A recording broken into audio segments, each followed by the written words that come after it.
बिना नहाए रसोई में नहीं जाना चाहिए। आजकल तो ये माताएं, कुछ माताएं ऐसी होती हैं, बिना नहाए शौच कर लिया, शौच के बाद बिना नहाए घर में घुस रहे हैं, किचन में रसोई में घूम रहे हैं, राम राम, पूरा अपवित्र हो गया। जैसी शुद्धि वैसी बुद्धि। आप बिना नहाए रसोई में गई, भ्रष्ट हो गया। कहते हैं जैसा खाए अन्न वैसा रहे मन। आपका अन्न यदि दूषित हो गया तो मन दूषित हो जाएगा। तुम्हारे बच्चे भी खा रहे हैं, कल उनका मन दूषित हो जाएगा। आजकल के बच्चे रास्ते पे, गलत रास्ते पर चल रहे हैं, क्यों? मन गंदा है। क्यों? क्योंकि अन्न गंदा है। तुम बिना नहाए रसोई बनाती हो? नहीं मेरी माँ, रसोई अपने आप में एक मंदिर है। रसोई क्या है? रसोई क्या है? रसोई क्या है? मंदिर। क्यों मंदिर है? रसोई से ही हम सब जिंदा हैं।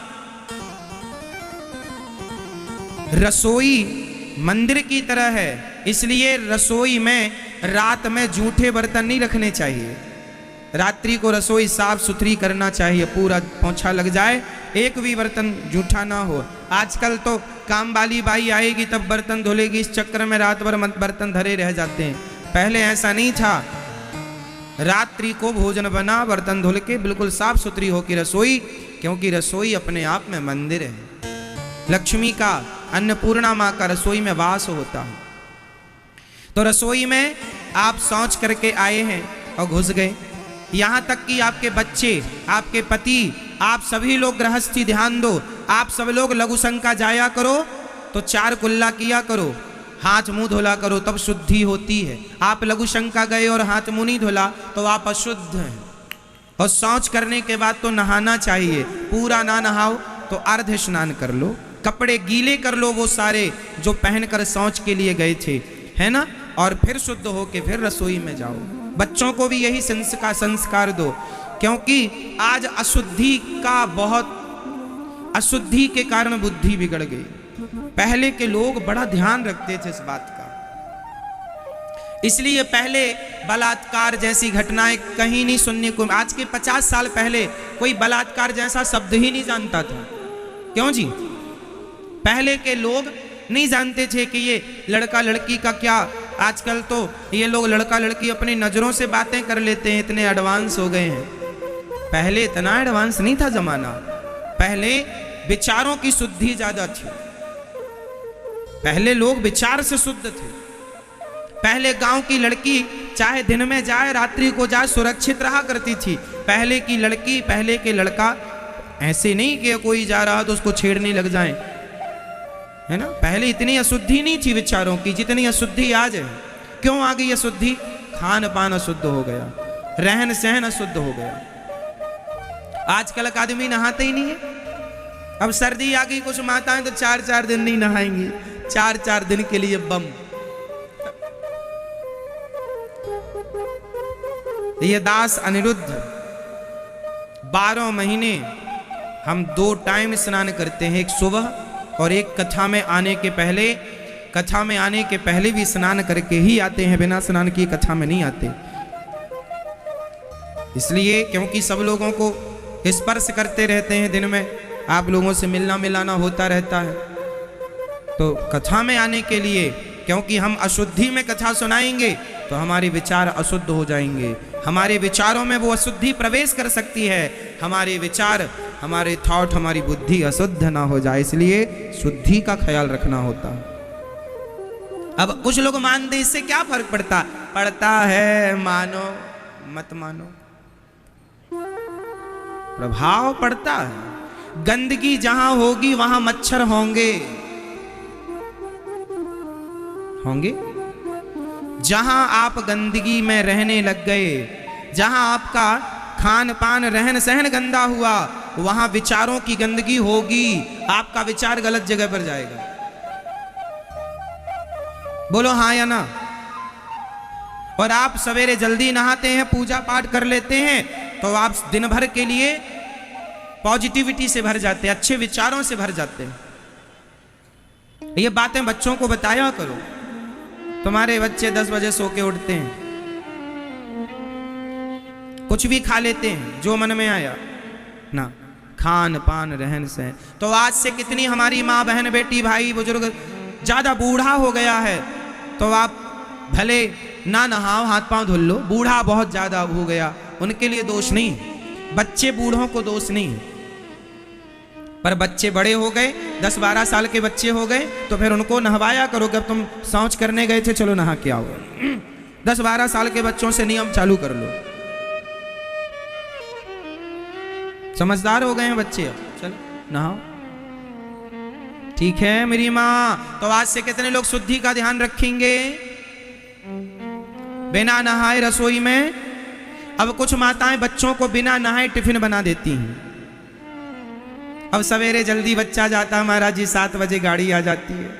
अब सवेरे हाँ बच्चे को आप 7 बजे, तो आप जल्दी उठ लो ना मेरी माँ, थोड़ा जल्दी सो जाया करो, 9 बजे सो जाया करो, 10 बजे सो जाया करो, और 5 बजे 5:30 बजे जाग जाओ।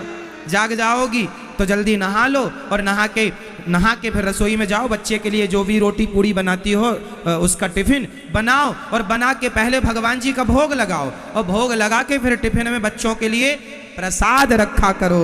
वो प्रसाद खाएंगे तो ज्यादा अच्छा हो। थोड़ी थोड़ी तो देखो बदलना पड़ेगा आचार विचार, रहन सहन। अब वो कुछ भी चला आ रहा है, बिना नहाए जाकर बच्चों का टिफिन बना दिया, फिर मम्मी जाके सो गई, फिर उठी मैडम 10 बजे, तो 10 बजे उठी और 10 बजे उठ के पहले भोजन बनाया, फिर खाया, फिर जाके नहाई मैडम। ऐसा चल रहा है। अब तुम्हारे हाथ का कोई साधु पानी पी लेगा ना, उसकी भी बुद्धि भ्रष्ट हो जाएगी। ऐसे राक्षसों के हाथ का कोई पानी पी ले, इसलिए पहले के साधु संत, पहले के समझदार लोग सबके हाथ का पानी भी नहीं पीते थे। जात पात से लेना देना नहीं है, आचार विचार का लेना देना है। आपके आचार विचार गंदे हैं, रहन सहन खान पान गंदा है, तो हम आपकी संगति करेंगे, आपका पानी पिएंगे, आपकी रोटी खाएंगे, तो आपके गुण हम में आएंगे। इसलिए सबके यहाँ लोग खाते नहीं थे, सबके हाथ का पानी नहीं पीते थे। पहले तो पानी भी सबके हाथ का नहीं पीते थे। क्यों? तो पूजा करता है, तेरे गले में तुलसी की माला है, तुलसी की माला होगी तो तेरे पूजा करने वाला मान के तेरे हाथ का पानी पिएंगे। तेरे गले में कंठी नहीं है, तेरे गले में तुलसी की माला नहीं है, तू संध्या बंदन नहीं करता, तू पूजा पाठ नहीं करता, तू भगवान में श्रद्धा नहीं रखता, तेरे हाथ का पानी नहीं पिएंगे, क्योंकि तेरे अंदर भगवान में अश्रद्धा है। क्या है? अश्रद्धा। तेरे अंदर भगवान के प्रति अश्रद्धा है, और हम भी कहीं तेरा पानी पी गए, हमारे अंदर भी कहीं अश्रद्धा ना जाग जाए, इसलिए नहीं, हम तेरे हाथ का नहीं पिएंगे। इसलिए पानी पीना, पहले के लोग सबके हाथ का खाना पीना नहीं खाते थे। और आजकल तो सबका खा रहे हैं, है ना। यहां जातवाद से लेना देना नहीं है। आप मोची के घर की भी रोटियां खा सकते हैं, पर वो मोची रैदास जैसा भक्त होए तो उसके घर की रोटियां खाई जा सकती हैं। भक्ति है आपके अंदर तो भक्तों की रोटियां खाई जा सकती हैं। और यदि आचरण से गिर गया ब्राह्मण शराब पीने लगा हो, ब्राह्मण मांस खाने लगा हो, तो ऐसे ब्राह्मण के घर का भी पानी नहीं पीना चाहिए, भले ब्राह्मण हो आप। समझ रहे हैं आप लोग?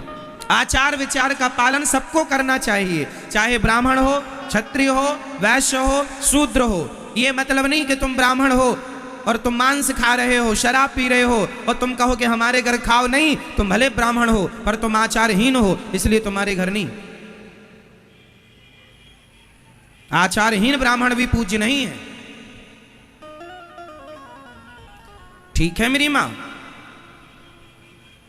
क्षत्रिय भी आचारहीन है तो वह पूज्य नहीं है, वैश्य भी आचारहीन है, पूज्य नहीं है, शूद्र भी आचारहीन है, पूज्य नहीं है, और आचारवान है। आचार विचार आपके अंदर है, आप नियम का पालन करते हैं, नहाकर रसोई बनाकर भोग लगाकर भोजन करते हैं, ईमानदारी से जीवन गुजारते हैं, ईमानदारी की रोटियां खाते हैं, भक्ति करते हैं, तो आप मोची भी हैं तो कोई फर्क नहीं पड़ता, आप उसकी रोटियां खा सकते हैं यदि उसके अंदर भगवत प्रेम है तो। क्योंकि भक्ति सबको शुद्ध करती है, भक्ति सबको शुद्ध करती है। तो आप लोग आचार विचार का ख्याल रखेंगे कि नहीं? कुछ भी खाएंगे? हाँ नहीं मेरी माँ, हमारी माताएं चप्पल पहन के रसोई में भोजन बनाती हैं। देखो इतनी सुख सुविधाओं का ना लोग मिसयूज करने लग गए।